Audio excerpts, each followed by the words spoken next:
I know that I did everything in my power as an individual, as a scientist, as a learned person, to find a logical explanation for what I witnessed and photographed. I have yet to find it.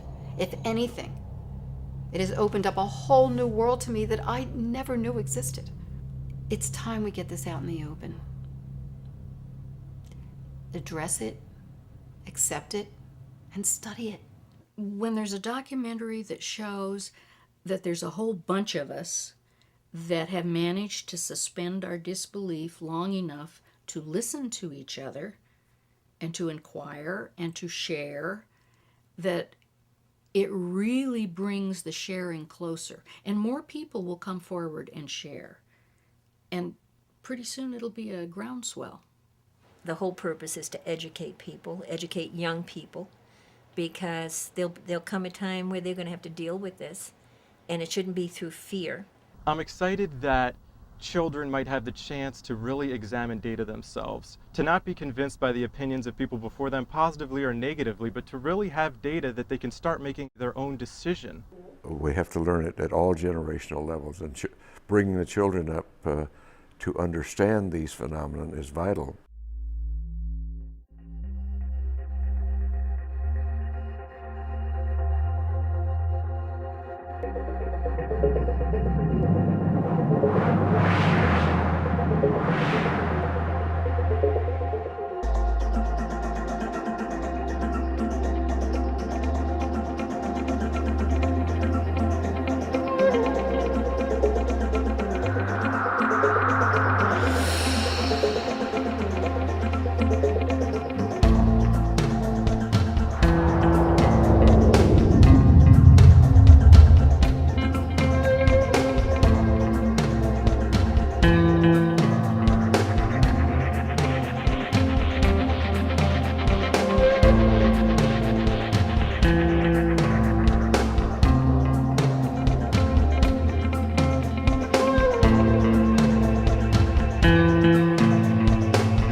It's important that children know more about UFOs so they know more about other living beings. If I saw a spaceship hovering over, I would be ecstatic. It's important for people to keep their hearts open for people from other planets. I wouldn't know what to think. Found out that I was definitely being visited by other intelligent life. I wouldn't believe it. I would probably feel really cool, honored that other life forms were visiting me of all people. That would be proof that there was some other life form. They aren't the same as us, but nobody's the same as anybody. I would freak. I would just freak out. I guess excitement, what's this gonna mean? I wouldn't know how they would want to approach me. I would probably be startled and surprised. Or if they would be friendly. I would work very hard to figure out how to make first contact. Or if we could understand each other right off. I would try to be as non-threatening as possible. I would be a little frightened. And try to find out what's going on.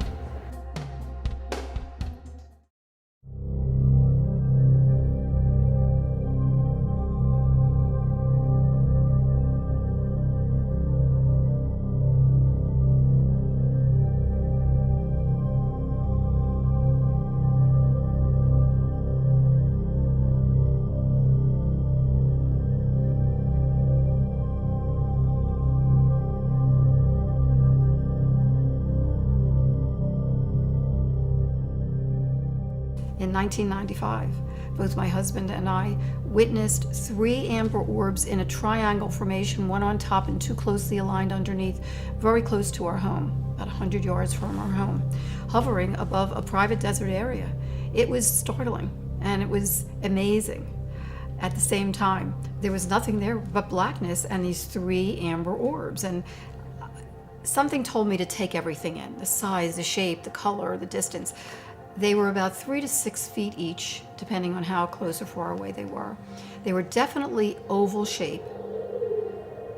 And the amber color within each orb, and I call them an orb because the light did not extend outside the edge at all. It was totally self-contained. It was very uniform, amber color, and it didn't glare at all. Every other light out there glares. And we have a beautiful panoramic view of the city skyline, so we know what helicopters and plane lights and street lights and so forth. Every light out there glares. These did not. Very soothing, very mesmerizing. And I thought, if I don't get a picture of this, nobody's going to believe it. And as I ran to the closet to get my camera, my husband calls me back. He says, get over here quick. One of them is disappearing. And as I rushed back, we both watched in awe as the top orb started to dim as if on a dimmer switch. It didn't budge at all. It didn't waver, it didn't take off.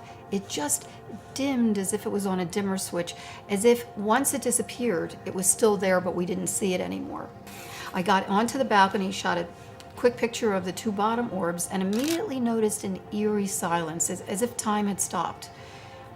It was quite extraordinary. And as I'm staring at these 2 bottom orbs, I have to admit, it seemed that there was intelligent presence staring back. The thoughts going through my mind were, who are you? What are you? Do you know that I'm here? I'd love to meet you. And the next thing I remember, the left bottom orb started to disappear, and I quickly shot a picture of that. And that was the only picture that turned out at the time. But for me, it was quite amazing because it verified that something did happen. I caught a picture of it, amazingly, as one was disappearing and one was still there. I put it on my mantle and kind of watched it for a little bit and wondered if I'd ever find out what this was. Eventually put the picture away, but I have to tell you that even though the picture was out of sight, the thought and the memory wasn't out of my mind. Did not see anything for 2 years. 2 years passed, and not a hint of anything, even remotely close to these amber orbs.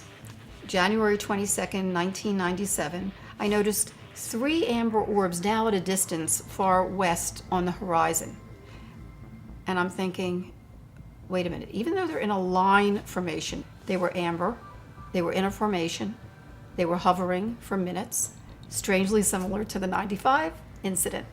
The next night, the 3 amber orbs are now in front of South Mountain. And I knew they were in front of South Mountain because there's red blinking warning lights for the airplanes that are coming into Sky Harbor just in front of South Mountain.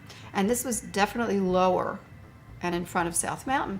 And I thought, enough, I'm getting my video camera. I ran downstairs, I grabbed my video camera, I got out to the pool area. I took about 18 seconds worth, the battery went dead. I walk inside, hook up the battery, run outside, they're gone.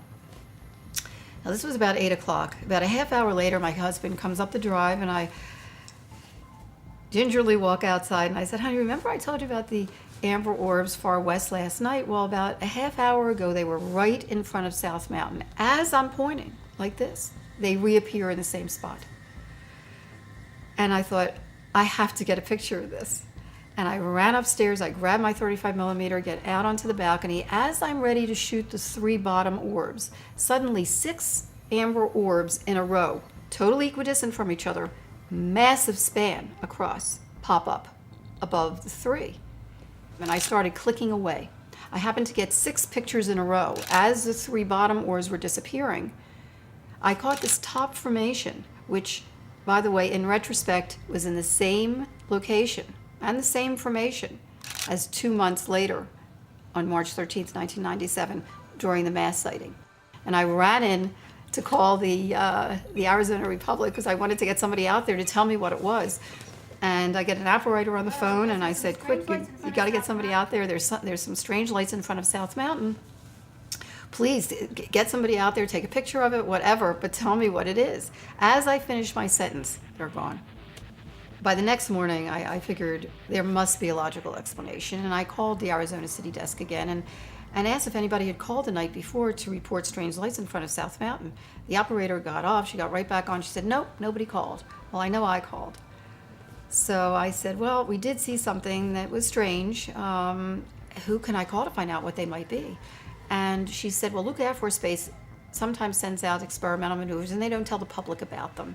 And I thought, oh, that might be a good lead. And I call Luke Air Force Base. I get a woman lieutenant on the phone and tried to be very professional. I said, my husband and I are both physicians. We live mountainside in Paradise Valley, and we saw some strange lights in front of South Mountain last night. Do you know what they might have been?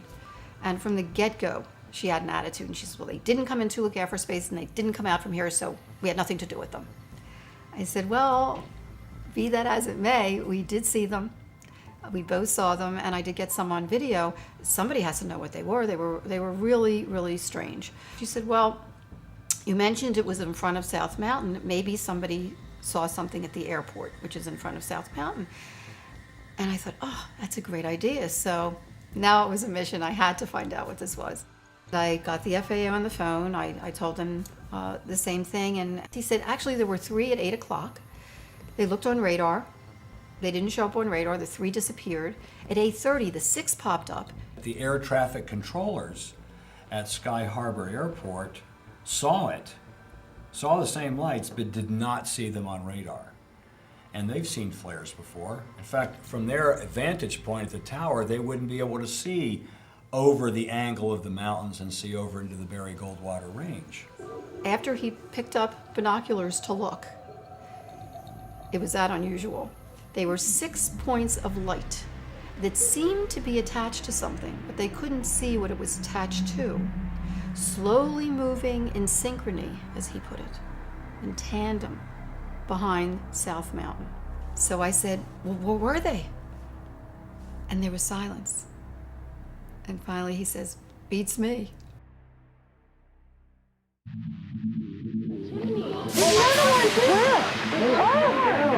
Major sighting here.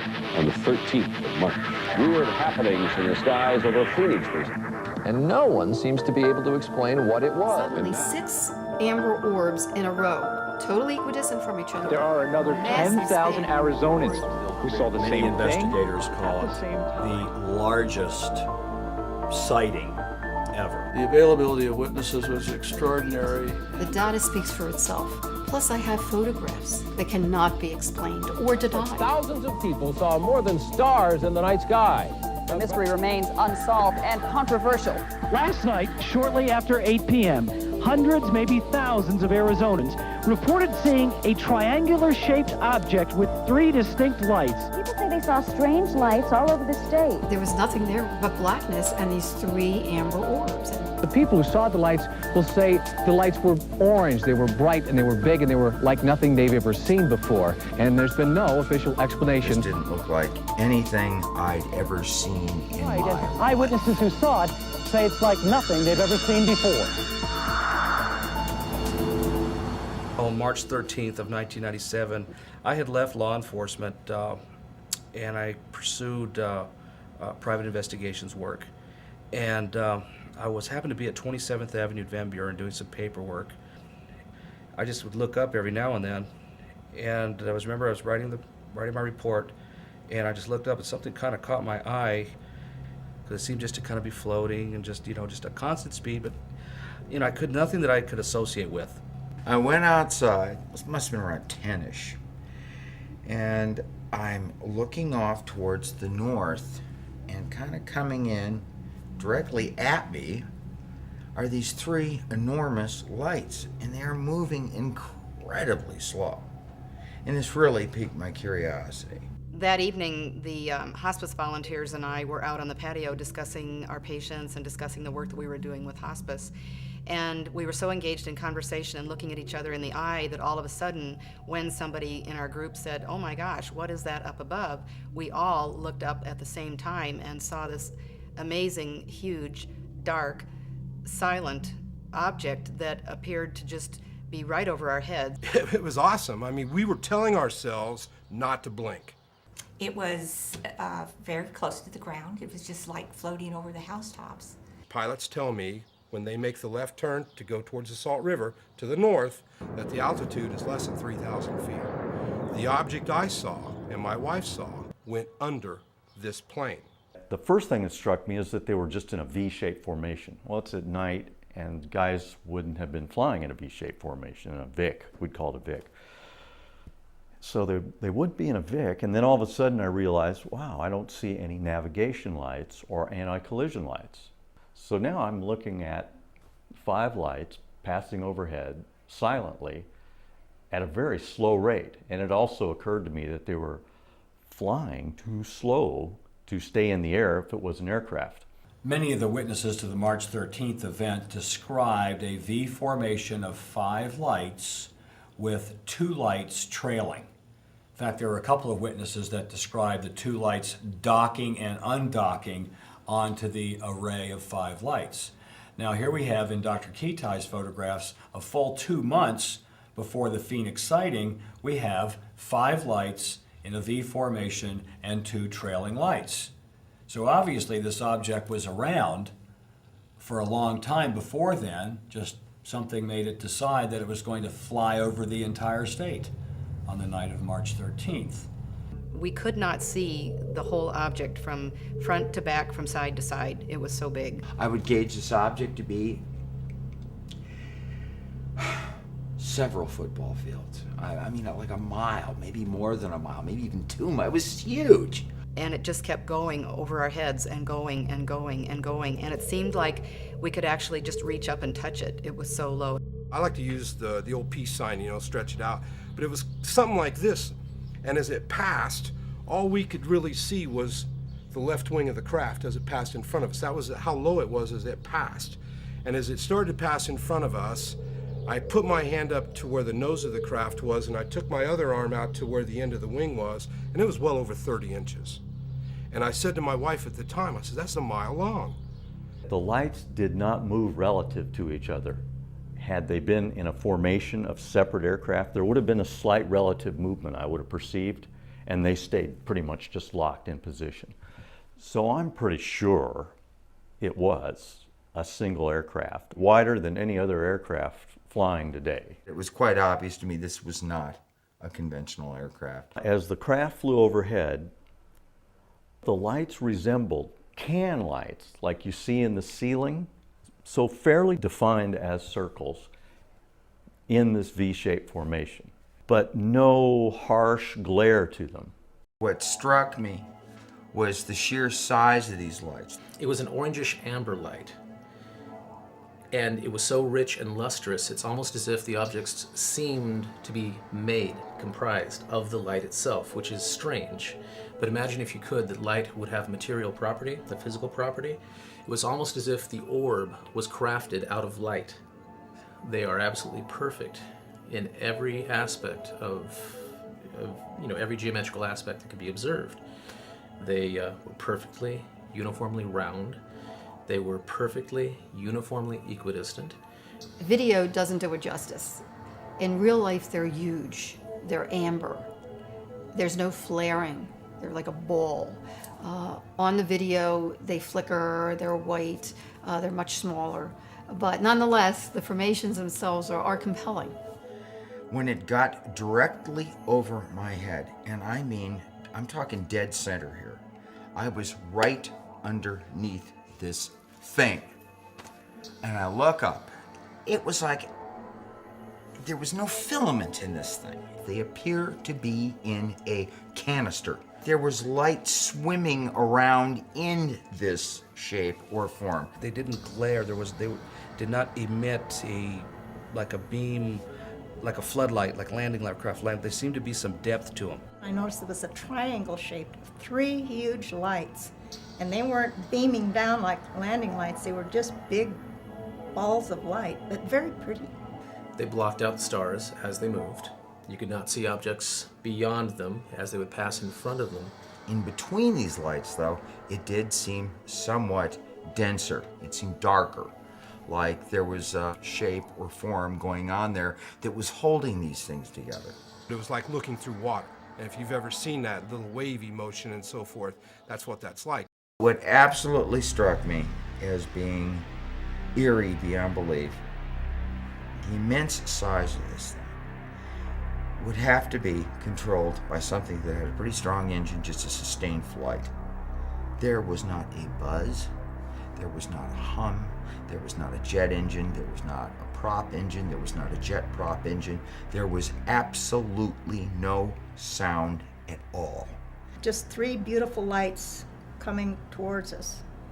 And it seemed to move effortlessly, just glided right over. This was one solid object, one craft, one big, large boomerang. Everybody that called me said the same thing. It was huge, it was slow, it was low, it was totally silent. They could see some lights, somewhere between 5 and 9 lights on it at any given time. The lights were not like spotlights, they were more like glowing, gaseous globes. What struck me immediately about the Phoenix Lights incident was the sheer number of witnesses. The availability of the witnesses. This was peak time for the comet Hale-Bopp that seemed to come out of nowhere a few months earlier. It brought thousands of people out of their homes in the early evening to see what the comet would look like as it got closer and closer. And when you think about thousands of people living along the most populated corridor of Arizona, outside on a very clear, quiet night, looking up purposely in the sky for a glimpse of the Hale-Bopp comet, when the phenomena passed right over their heads, 30 miles an hour. Some people did see it take off at tremendous speed. I think they went out of their way to let us know that they're here. That was a parade that came right through Sky Harbor airspace, protected airspace, right through downtown Phoenix. When we first started getting the calls, it was more in the north area of Phoenix, and as the calls progressed, it was traveling central Phoenix and south Phoenix. Everyone described it the same way. It was 5 lights or 7 lights, V or wedge-shaped. It was low. They said very low. It was huge. People said it was a mile wide. Some people saw the lights attached to the V-shaped craft, but most of them did not see the craft. They just saw the lights in the V-shape. The one call that stands out most is a lady that lived on the base of South Mountain, and she said it flew literally over her head. She could see the craft, and I remember her saying it was silent, couldn't even hear a hum, and that one really, I really pictured the craft from her description. The objects that were witnessed were clearly, they were intending to be seen in terms of appearing over mass, the concentration of population of the whole state, coming down I-17 virtually from stem to stern. We're talking the entire state of Arizona, from as early as 5:30 p.m. all the way till as late as 2 o'clock in the morning. It was not one event or 2 events, but it was many events. 10,000 people approximately witnessed this, one of the largest experiences of this sort ever recorded. The Phoenix Lights phenomena didn't seem to be falsifiable in any way. It was being validated by most everybody that saw it.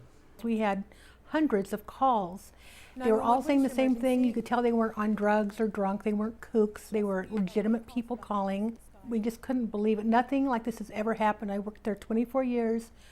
Never, ever had calls like this, ever. We found quickly that there was a complete cross-section in the Phoenix Lights witnesses of our society, from truck drivers to attorneys, doctors, lawyers, aerospace people, military. Air traffic controllers on duty who could see the lights but not see them on radar.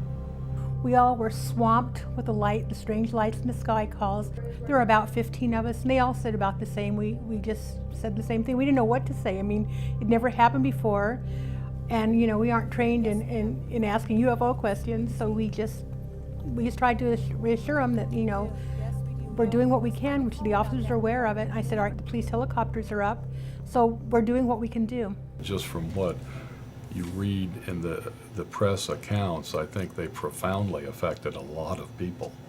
If you could have heard their voices, they just were astounded. When they saw those lights, they knew it wasn't something of this earth. It wasn't flares, it wasn't a helicopter, it wasn't anything they'd ever seen before. It was totally not of this earth.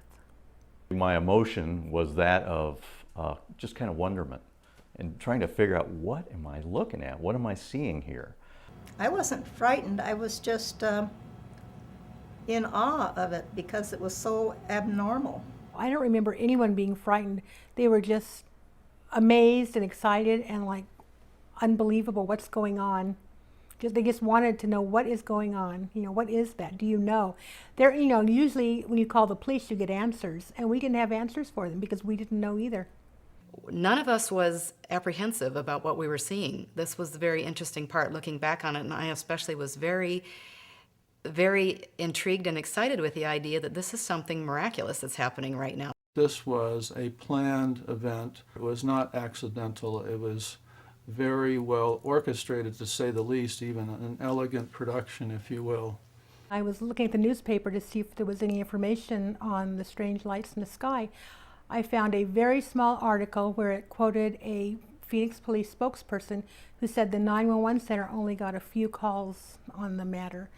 And I thought, this is ridiculous. So that night when I went into work, I talked to my supervisor and I asked her, what gives? That's not true. She said, I know, but I have no idea, why they said that. And I was just thinking to myself, oh, the cover-up begins already. After I heard all of this over the next couple of months, I thought something really strange has happened, and I want to know what it is.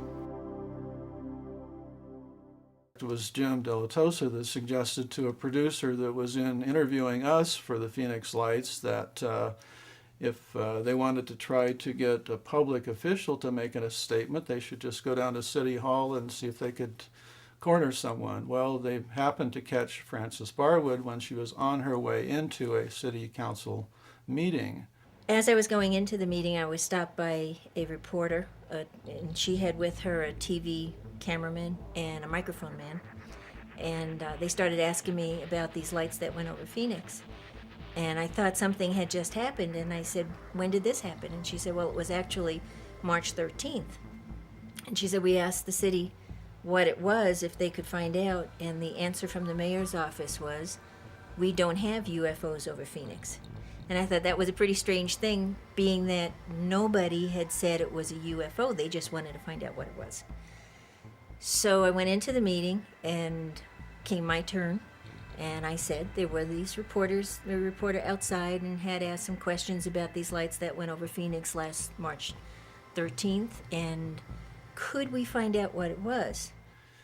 And she thought it was a fair question, was asked of her, and she wanted to know herself, and she asked the question in chambers and got quite an interesting reaction. Everybody just kind of turned around and looked at me like, why did you ask that? And it was like this silence. And I felt kind of uneasy, and then one of the other council members made some kind of a joke, and they went on. They didn't assign me 2 staff members. They didn't say who was going to look into it. They didn't say who was going to get back to me. And I thought that was really unusual. After the meeting was over, one of the assistant city managers came up to me and said, you shouldn't have asked that question. And this is the first I heard about it. I mean, nothing else was ever discussed with me at any point. And I said, why? And he said, well, because it's something that they don't want to deal with. And I said, what do you mean? He said, well, the mayor's office didn't want to have to make any kind of a statement. They already issued a statement, and it just didn't want to have to go into it. And I thought this was, so unusual. Something flies over our airspace, flies over our airport's airspace, is seen by pilots and flight crew and tower crew and everything, and they are afraid for me to bring up this question.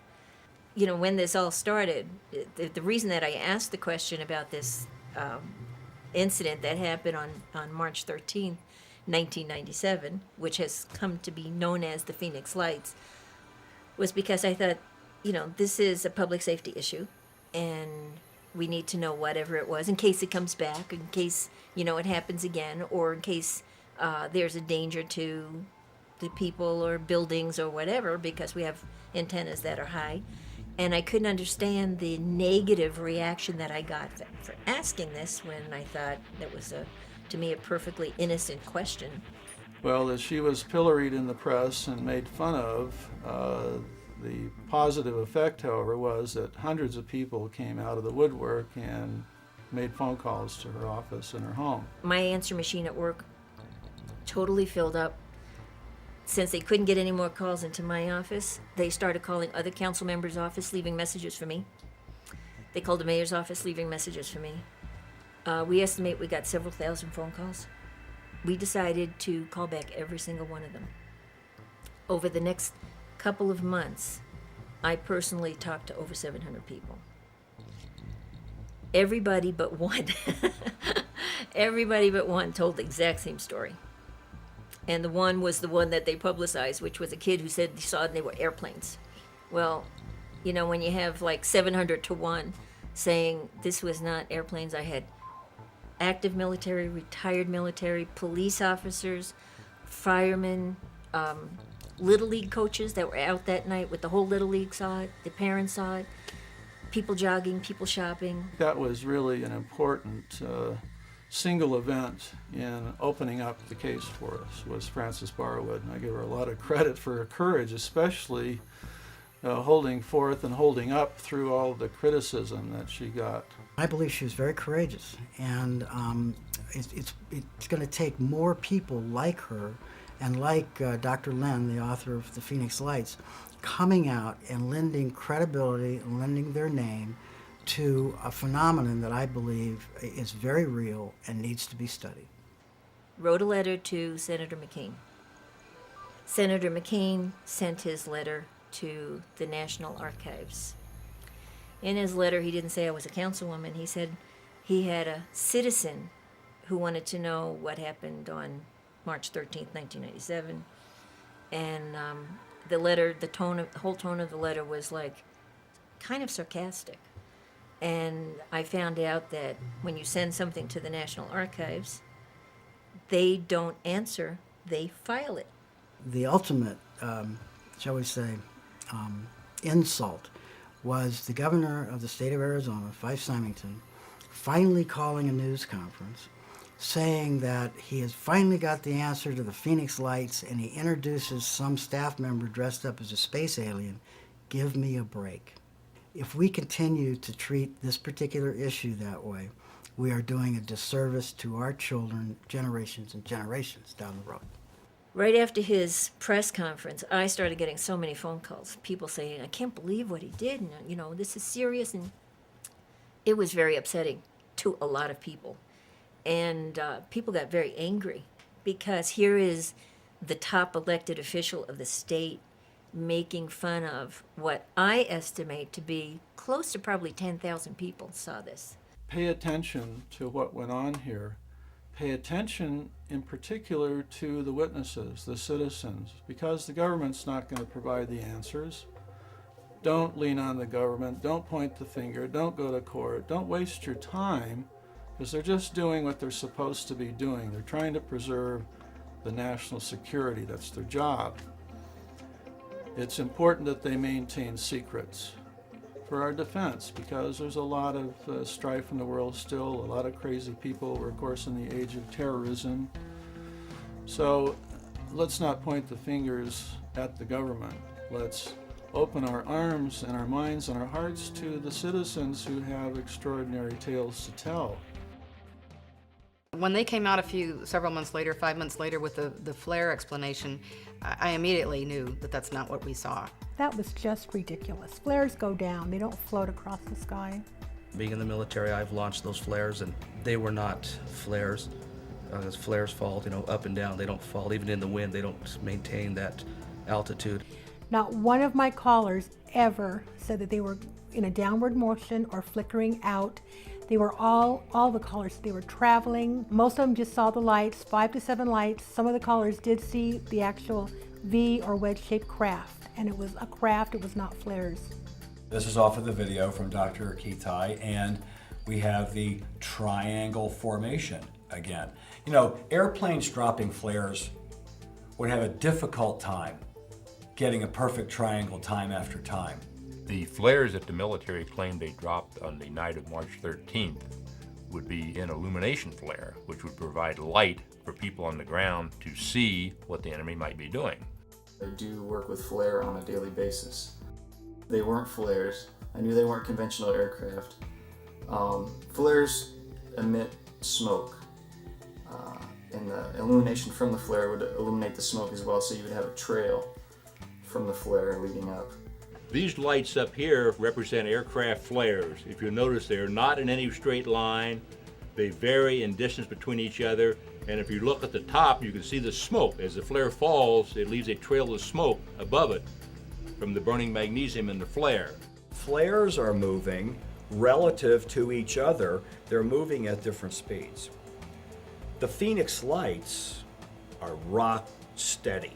When you're looking at these points of light, if you were trying to decide are they part of a large vehicle or are they aircraft flares, what you would look at is the position. In this case, these points of light stay identical in relationship to each other. If they were aircraft flares, they would be dropping slowly and moving laterally back and forth relative to each other. If I do a histogram of frame 1, frame 100, frame 200, we're running video 30 frames a second, 1,800 frames a minute. So we have almost 6,000 frames. So I take every 100 frames, measure the brightness, see if it's changing. And if we built a graph over time, flares, the graph of the change looks like this. The Phoenix light, flat graph. I have footage of these objects from upwards of 20 minutes, so there was no way that it was a flare. The notion of flares and things was just so absurd once seeing the pictures that you discounted it immediately. And I realized it was a manifestation that there was intelligence trying to let us know we're here. Now, let's look at this. As we had more people come forward through Francis Barwood going public and asking the question, hundreds of people came forward through that, to a great body of case reports we had from Peter Davenport at the National Center. It was clear that I had to do a lot of field work if we were going to even begin to do the animation that we planned to at Village Labs at the outset. Let's try to recreate what went on to properly illustrate what the witnesses were describing. We've done motion studies of the different witness drawings, the different videos that we had, and built a scientific model that we then turned and moved it in as many positions as we could to find something that was either a formation of lights or lights on some object that no matter how we moved it, it fit with what was on the video and what the witnesses said. This is great to have Dr. Kitai's film, 35 millimeter film that she had shot in addition to the videotape and all the other people's videotapes. We had this high resolution film that I could scan the orbs at 1200 dots per inch and be able to then look at the orbs as a very large object.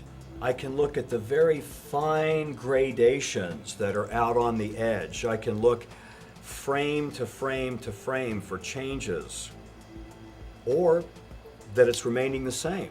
I have more data to deal with.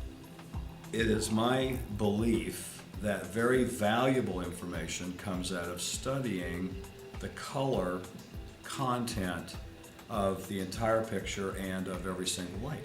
What we're doing is looking at a composite image, an RGB image, and studying the nature of the colors that form that image.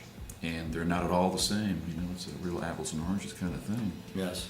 And I think this data is very valid, and I don't know that it can be easily refuted. When I had the experience of seeing some lights out in the distance, the first thing I did as a, I guess, inborn skeptic myself was just try to run through every possible solution that it could be. I ran my differential diagnosis of anything it could be. And what I realized pretty quickly was nothing fit.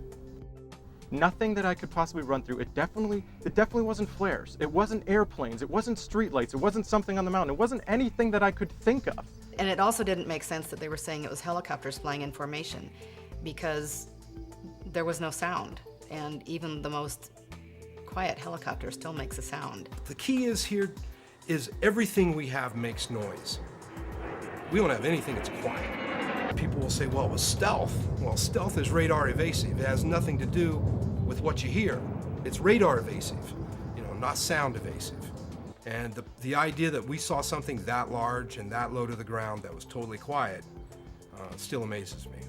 In my examination of Dr. Lind's photos, and from her description of what happened, they did seem to move as a unit, and they were able to stop and hover. And I'm not aware of any kind of aircraft that has a hovering capability that's silent. I don't believe it's the military testing top secret craft. If they were to do such a thing, they would do it out of the public eye, not above a major city. If our government or a military contractor is making something like this, they made a big mistake in letting it get loose and fly out of control right through the center of Phoenix and air traffic, turn around, flying through military bases.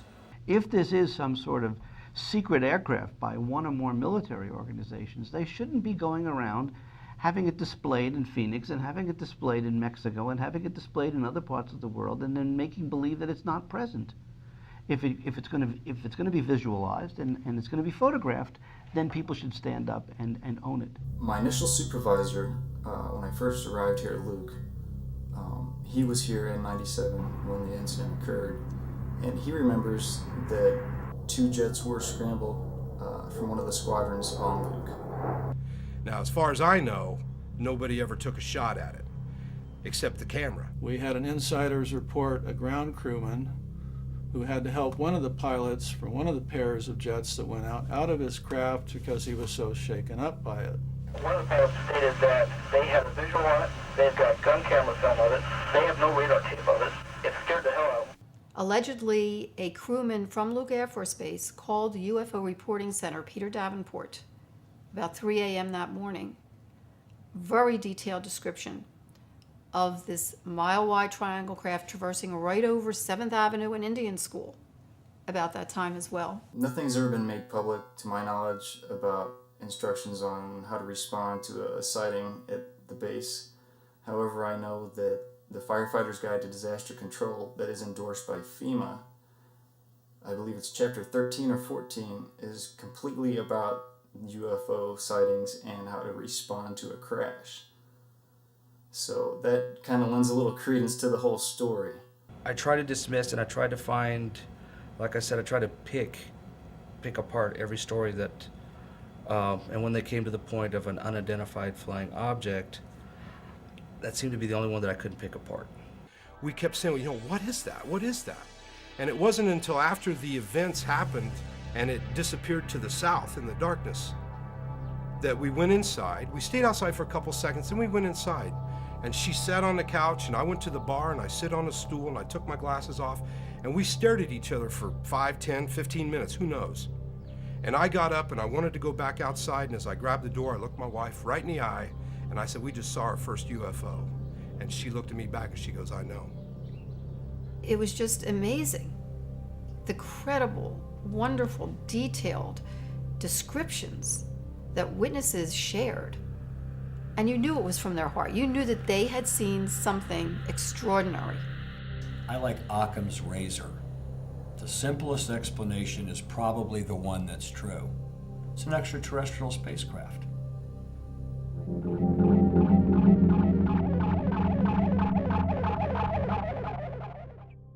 I'm learning that this is happening worldwide. What's going on here? What is this? There's amber orbs here in Belgium, amber orbs in formation in the Soviet Union, triangle formation in Illinois. There's a triangle formation in New Jersey. Many other countries, at least 20 other countries. Russia has been studying these phenomena for over 20 years, they admit, and their bottom line is that they feel they are unearthly. China has an elite group of scientists studying these phenomena. Japan built a museum. The government funded a museum so that they could promote universal peace. What a beautiful message.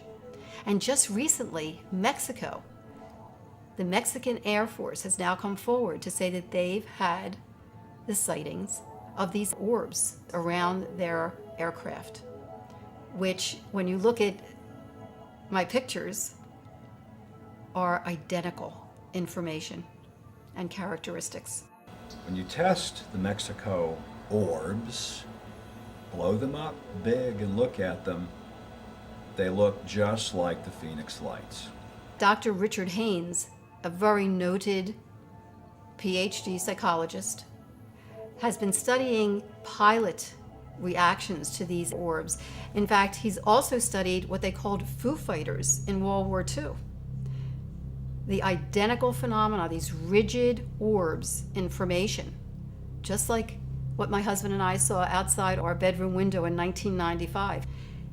They've been around a long, long time. Throughout recorded history, humans have been fascinated with the nature of light beings, of anomalous lights in the sky, which we sometimes interpret as angels, or we sometimes interpret as light beings, or we sometimes interpret as ETs, or we interpret as literally the shining God herself or himself. Maybe these things have been occurring all of the time and we just haven't been paying attention to them. Or we've been told, like in The Wizard of Oz, pay no attention to the man behind the curtain. There's way too much information, biblically as well as just religious writing, that talks about visitations, angelic presences, being taken up in a ball of light, Ezekiel's wheel. You could just go on, Bible story after Bible story talking about what was happening. Now, if we just start discounting witnesses and witness testimony, then we get in an awful murky place where we'd be tossing out probably 90% of the Bible. There are tons and tons of paintings and pictures from Europe from the 16 and 1700s depicting things flying through the skies. And part of that chunk of history is in acknowledging the existence throughout recorded history of phenomena like this and the roles that it have played in people's lives, and especially the, quote, native cultures who were open to receiving it. The Gila River Indian Reservation on this side of the Estrella Mountains, behind South Mountain, where they report that they look up and see it all the time and that they've been seen there for hundreds of years. That's why it's called the Estrella Mountains, gateway to the stars. The name itself is symbolic. Historically, anciently, to the Native Americans, this is known as the crossroads here of the gods even. The Estrella Mountains, where the Phoenix Lights were seen, means stars. And those mountains were given that name because the Spaniards said that the Indians of the day said that's where their brothers would come and go, as if there's some kind of portal or gateway in the Estrella Mountains. And we have witness accounts, by the way, that suggest that very thing. The lights are called the Sky People. Some of the Native American tribes, everyone is very differently. Some of them go out to seek them, to seek their knowledge, to find out what they know. And even further, other governments like the Belgian government, the French government, the Brazilian government, the Mexican governments have now opened up their files on all of this and simply supporting what we're saying here. As far as our culture goes, we're way behind actually defining what I believe is a very real reality that a very high percentage of people have experienced. I saw the Phoenix Lights, and then I saw very large orbs at a later date, 3 or 4 months later. Beautiful color, amber, and knew that they were intelligences and felt the emotion evoked in me was one of great warmth. It has been reported many, many times that the witness felt that there was something in that light, a thought form, an entity, an intelligence, guidance and control that was behind it, knew that they were there. They could sense it, that they could feel it. That really set me on a journey for 7 years. The first 4 years of which I actually started looking for a logical explanation, for a source and meaning for what I had witnessed and photographed. The more I look, the more I found. Such credible data from scientists, astrophysicists, nuclear physicists, astronomers, optical physicists, and on, that had been studying these phenomena for 20, 30 years. I had no idea. I've been involved in hundreds of UFO cases in in-depth investigation. Thousands of pictures that I've looked at, about 1,000 that I've really examined in detail. And when you look at the totality of the evidence, what is unique about Dr. Kitai's data, it is the most consistent, systematic, replicated set of information over a prolonged period of time that's been independently observed at various times by multiple individuals. This is the only case that I know of where this much data exists over this amount of time, prior to and after a significant event. This is one of my favorite photographs taken by Dr. Kitai. Taken camera in the same location, the lights in the same location as the Phoenix lights, but taken a month after 9/11. The film was what convinced me that the characteristics were not those of these halogen lights and airplane lights and all the other kind of lights that I could get a measurement on and look, make the graph of the different kinds of flares and separate out the color and the brightness. My conclusion about the Phoenix lights is that there is nothing that I can get a match to at the data table. It's not Hale-Bopp, it's not stars, it's not aircraft lights, it's certainly not car lights. For a number of reasons, it's not flares. If it's not some sort of technology that's made by us, then we have to seriously entertain the hypothesis that it is some sort of expression of highly intelligent beings. The size of the craft on the Phoenix Light display seemed to be far beyond anything that we have as a homegrown craft. So my suspicion is that it's precisely what we think it is. It's an alien craft. Ultimately, it's going to be the people that will sort these things out rather than the government. And the worst thing that can happen to us would be as if the government said, well, it was flares, go back to sleep. For a long time, since the 1940s, there's a concerted effort to try and keep this material from the public.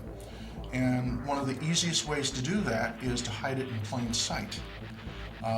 Make it so that credible experiences that come out, credible reports, sightings are surrounded with ridicule, surrounded with the debunkers who try and give prosaic explanations for something which just defies explanation. There is a small percentage things that cannot be explained. But even if it's only 1% that can't be explained, or if it's 1/1000th of 1%, that's enough. It only takes one.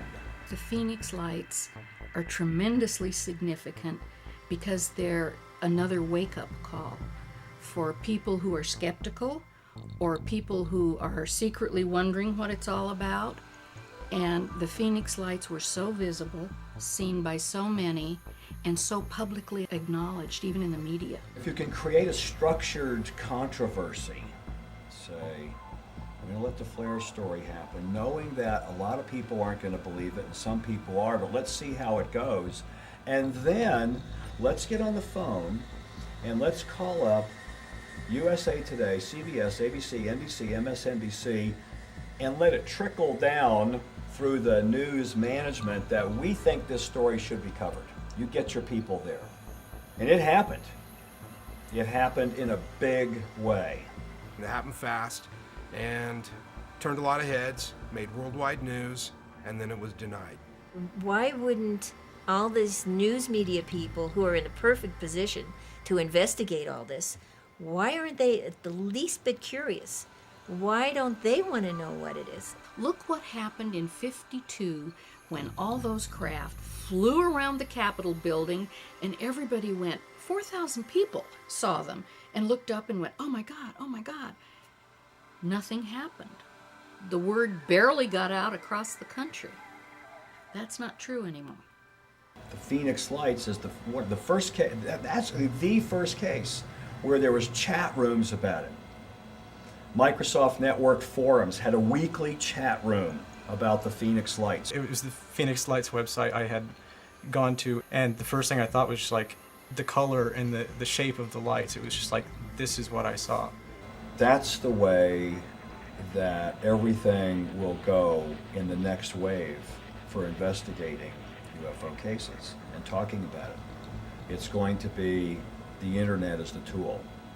So as sightings like the Phoenix Lights have happened elsewhere in the world, people can go, hey, it's just like we saw in Phoenix. So many witnesses, thousands and millions of witnesses all over the planet are telling the media all over the planet basically the same story.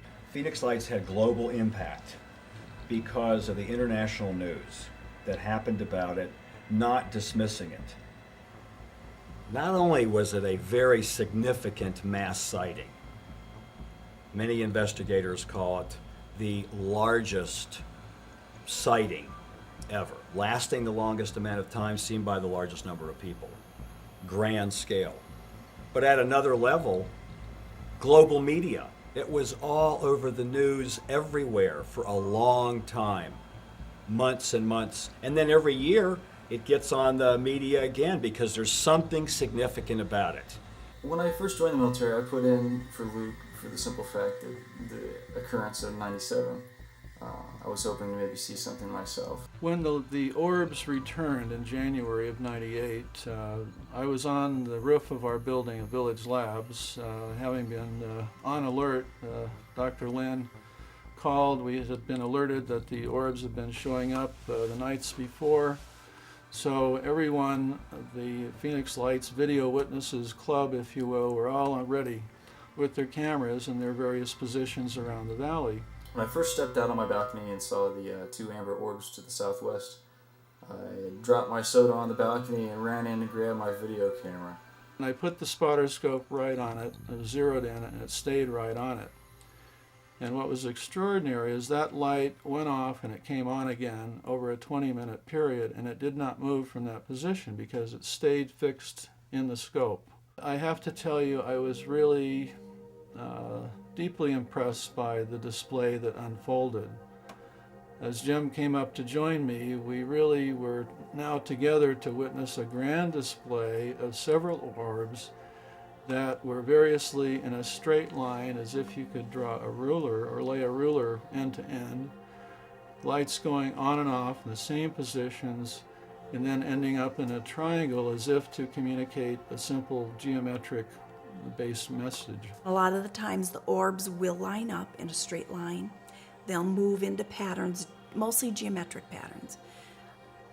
Greater frequency of the triangular shape. It was impressive, and we both reacted as if this was an extraordinary event and certainly not a display of flares thanks to the military. I've been sitting out on the balcony every night since. I've got some good footage so far, and it's pretty compelling. I think society is influenced, of course, by Hollywood and the perception that, you know, there's this fear element and that's a natural response. Hollywood has really trained us to feel that aliens are scary and they're going to hurt us, and, you know, there's really no way to know what to expect except for what we've been trained to believe. Hollywood likes the violence. All the movies and all the E.T. movies, every time E.T. and UFOs and all this is involved, 95% of it's violence, where they're attacking us, they're killing us. So a lot of people has a mindset right here that, hey, those are evil people, those are evil beings, they're here to hurt me. And yet, I think that's the furthest thing from the truth there is. If I would see something in the daytime, big, huge thing coming flying over, I think I'd be a little afraid. When children especially saw this mile-long triangle craft, they were scared. Their initial reaction was fear. But as it slowly passed right over their heads, silent, gliding right over them, not only children but adults as well felt a connection to the phenomena, felt a calmness take over them. Nobody I talked to said I was terrified. What they said was, I was amazed, I was astounded, it was incredible, I was excited. It amazes me that we got to see something that large, that low to the ground, that slow, no visible means of propulsion whatsoever, no noise whatsoever, and it was able to stay up and it did no damage. If it were ours, the amount of propulsion needed to stay up because of our gravity, It would have destroyed buildings, houses, it would deafened people, people would have been wrecking cars. I mean, none of that happened. It was a totally friendly visit. No one was hurt, no one was scared. They didn't become blind, and nothing was dropped on them. Nothing had happened to me. Nothing had happened to anyone I'd known. Nobody was harmed. What most people experienced was this phenomenal sense of wonder and awe and appreciation for being alive and witnessing it at that moment. Once all these things came to my mind, I just thought, wow, what a neat thing.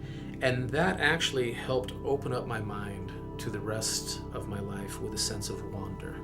Almost universally, people who have anomalous experiences with lights or craft or things that they see never recount it as fearful. Always recount it as filled with awe and wonder. Of amazement, of wanting to connect to these phenomena. Hopefully, as society matures a little bit more and becomes more comfortable about talking about these events, these beings, that fear will diminish. And I think if the fear continues, that's their choice. They're using that then as a defense mechanism to help them be comfortable with something they can't put a label on, something they cannot explain. If you're terrified of seeing something, and then you see something that you're terrified of, what are you going to do? Your own beliefs are going to color you to lead you to have a negative experience. So it's your belief structure that has prevented you from having the positive experience that's really there. When people recount an experience, it tells you more about them than it actually does about the experience. If they need to be angry, they usually vent annoyance and how dare they and that kind of thing. But over time and looking at it and comparing it with others, there is almost nothing really fearful about any of it. Imagine that you're an unearthly being. You want to communicate, you want to help. But if you appear, you show up in a seminar room, or you show up at the foot of somebody's bed, or you come down in lights, what's going to happen? You're going to frighten people. So how do you, if you could put yourself in their shoes, if there is a their shoes, how do you go about helping without frightening? It is important that people, at the very least, have an open mind. It is important that they are also very prepared and to deal with whatever happens. I discovered in my own research that these powerful types of experiences have happened throughout history in various cultures, but they're described differently in different cultures. One of the problems that a government or a church or anyone has in explaining the extraterrestrial situation is that it requires non-physical definitions in order to explain it. Both contemporary mathematics and contemporary physics acknowledges the fact that there are more than 4 dimensions. It's the most integrative of contemporary theories in physics, called string theory. It requires the notion of having 10 or 11 dimensions. And we typically can have a difficult time measuring things in 3 dimensions, let alone 4 dimensions, adding time.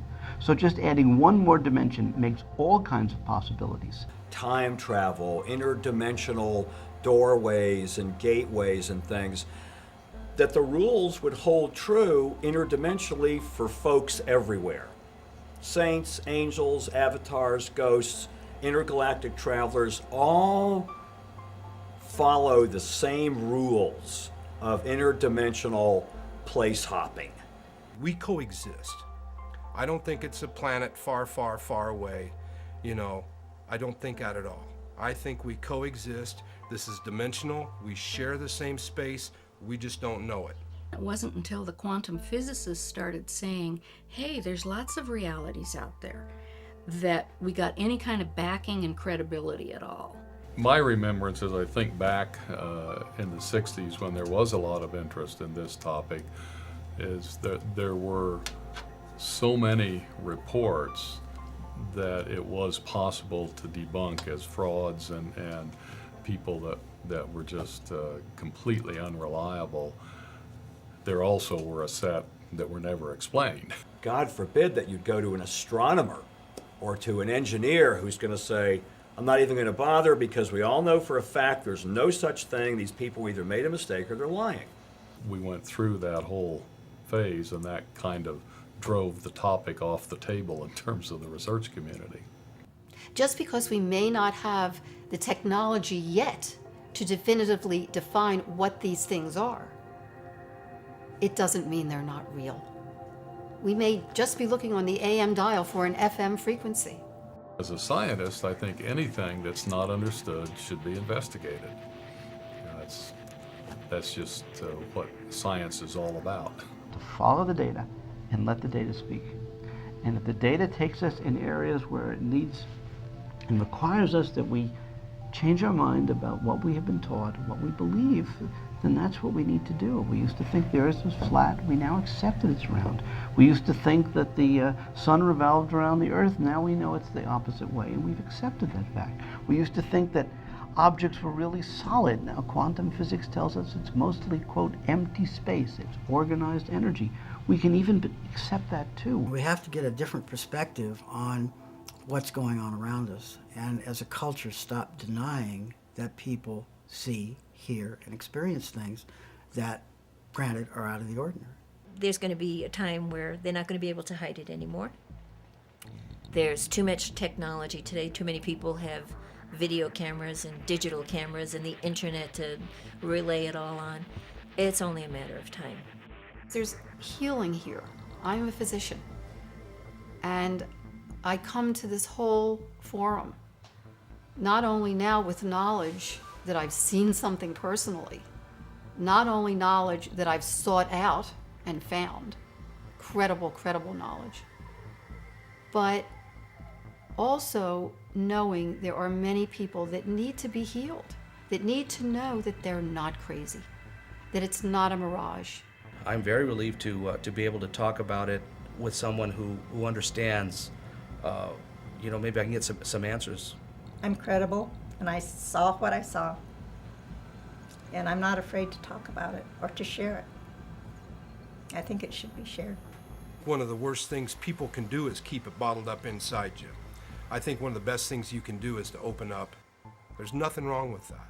And you'll find out you feel pretty good about it. It has all the earmarks of a kind of an epiphany, the kind of thing that occurs like once or twice in life that absolutely changes you forever, and then, like a good scientist, you want to say, why did this happen? Or what does this really mean?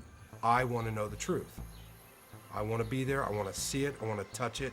I want to ask questions. I would like to have some of the alternative explanations for things that occur to be explored further, so that our kids can actually have some hard data, some hard scientific empirical evidence that what's happening to them has a base in reality and is real, and that they're not crazy. What's very exciting at this time is that so many very distinguished and credible and educated scientists, researchers, physicians, doctors are coming forward. It so happened as when it was going on, I became aware of it and was listening to a blow-by-blow description and was consulted on it afterwards. And I said, well, I'm pretty sure you were looking at a very valid phenomenon.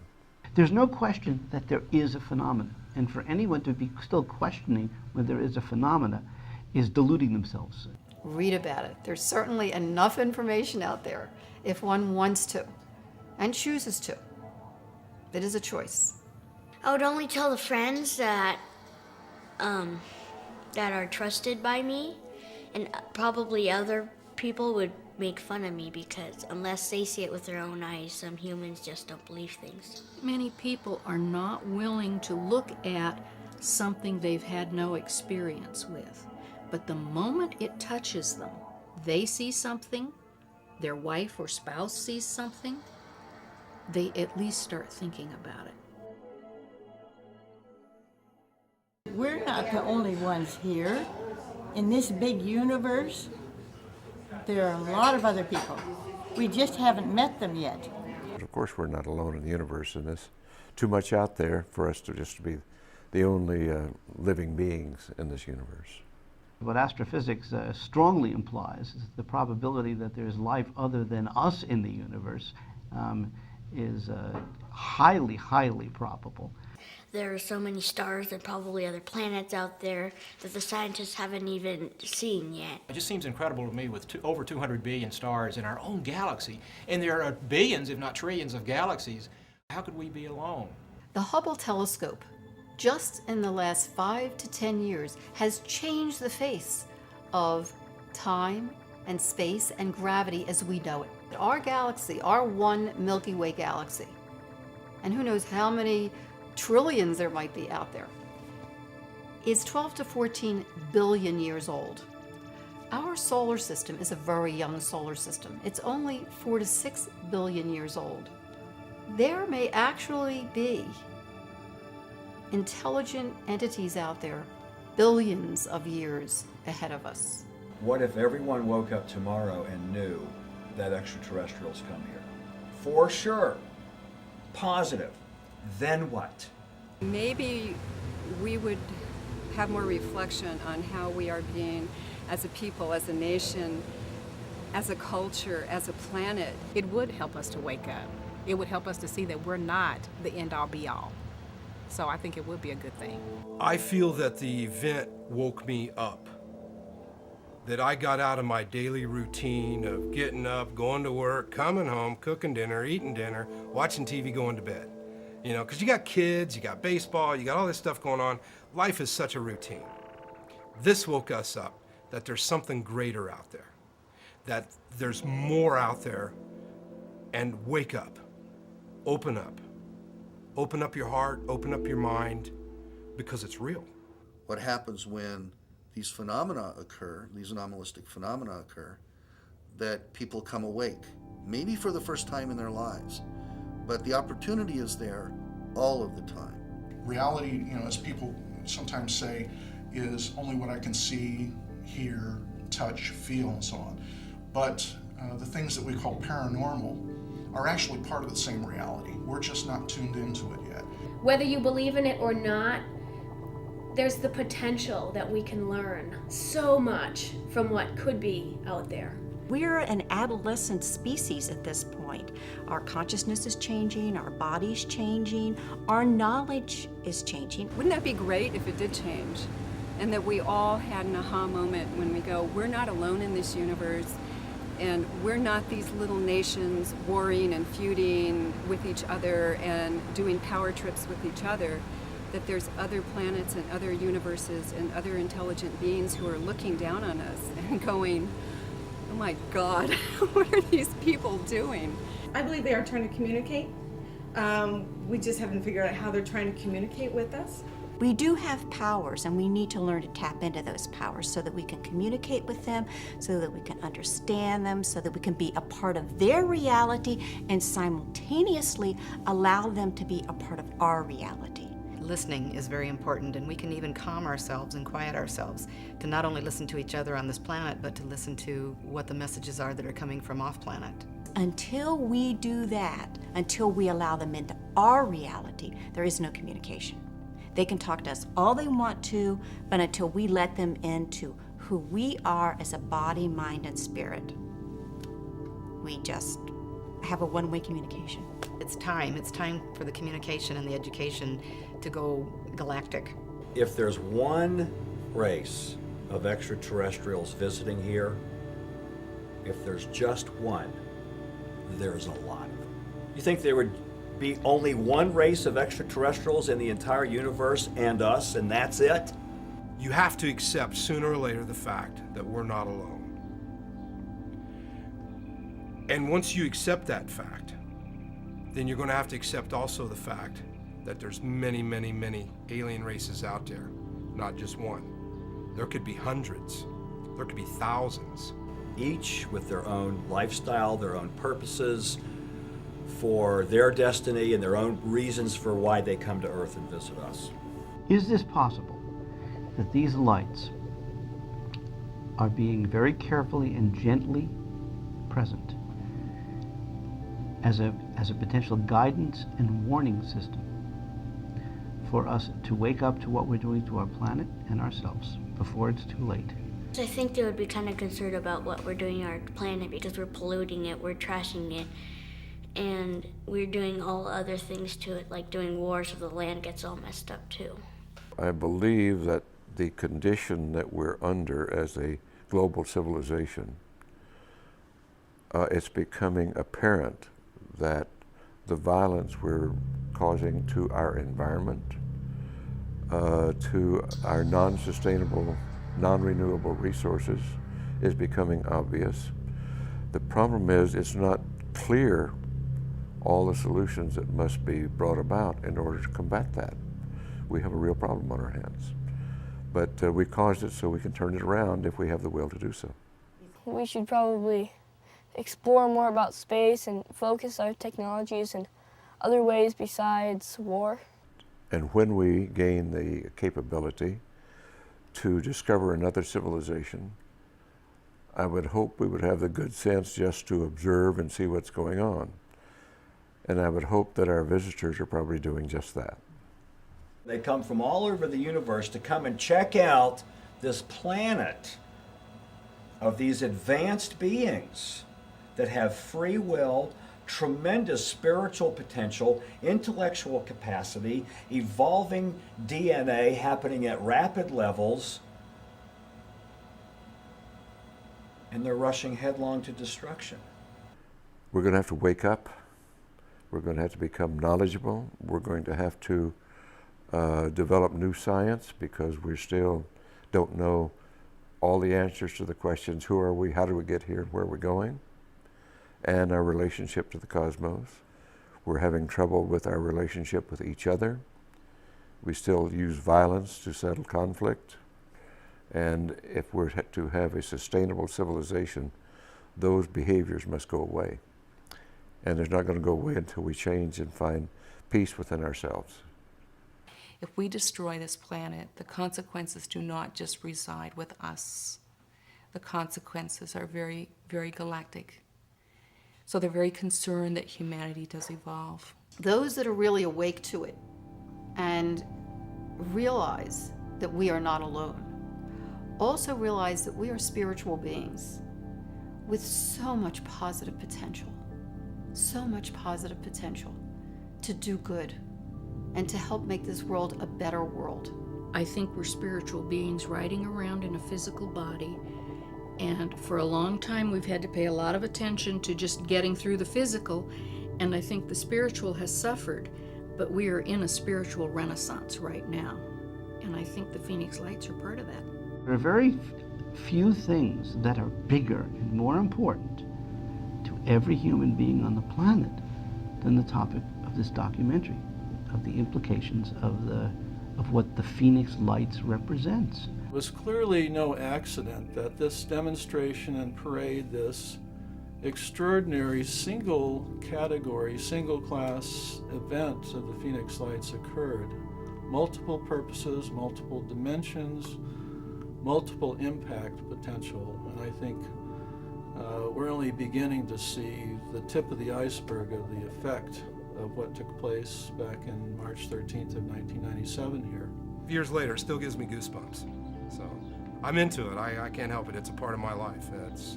It's a good part of my life. It's a good thing. The anomalous experience, whether it's seeing the Phoenix Lights, believing you've been contacted, having conversations with other dimensions, it doesn't really much matter. What matters is what you make of it and what you do with it. We're all here together for a reason, and we're all here together for a purpose. And what could the highest, greatest purpose of our being here be? And that would be to love one another, to be kind to one another, to be compassionate, to share our joy with each other, and to listen to each other. If we had the opportunity to listen to this information and therefore help our children and help the world grow before it's too late, and we didn't take the opportunity, it will come back to us. It's important that we look at our civilization, our place in history, use our tools of science for greater understanding, to promote the greater good, and that's what it's all about. I think We are in a pinnacle point of our civilization, and I think it makes a difference which direction we go next. Hopefully, we'll have contact one day if enough people are really open and realize that there is nothing to fear. I look forward to that.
It was all too symmetrical.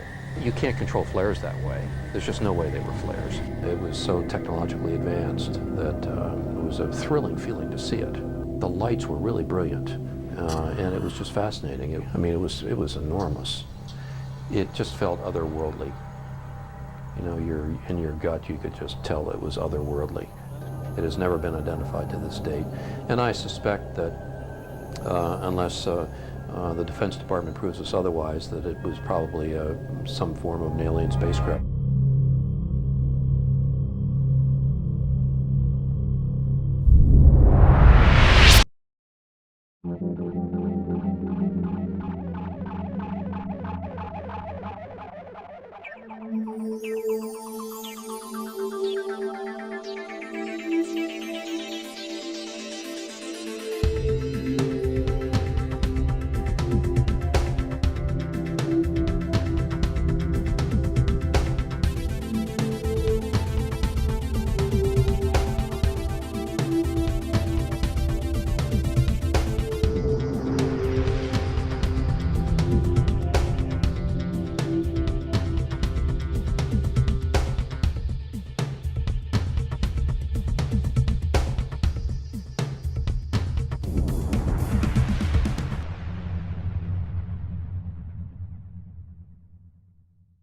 If a strange being came to my door, would I be scared? Would I be frightened?